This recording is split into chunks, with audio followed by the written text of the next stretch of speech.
Explosion de colère pour Carlos Sainz, j'ai perdu toute confiance. C'est une claque pour Carlos Sainz à Miami. Alors que Williams avait l'une des meilleures voitures du week-end, il termine seulement 9e, loin derrière son coéquipier Alex Albon, 5e. On a manqué de gros points, affirme-t-il, et sa frustration est immense.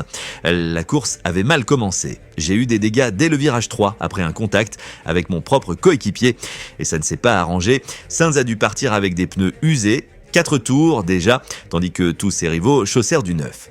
Mon premier relais a été très difficile, explique Théil, pneus abîmés, voiture endommagée. J'ai essayé de résister au Ferrari, mais c'était mission impossible. Mais le coup de grâce vient de son propre garage. Selon lui, Albon aurait ignoré une consigne d'équipe pour figer les positions et lui rendre sa place. Carlos explose, ce n'est pas comme ça que je cours, je m'en fiche. J'ai perdu beaucoup de confiance ici, surtout. Une déclaration choc, alors même qu'il est pressenti pour devenir le leader de Williams en 2025, et pourtant, malgré tout, Sainz retient du positif. On s'est battu contre les Mercedes, les Ferrari, et parfois on était même plus rapide. Mais au final, un chiffre reste. Carlos Sainz termine 9e, Alex Albon 5e.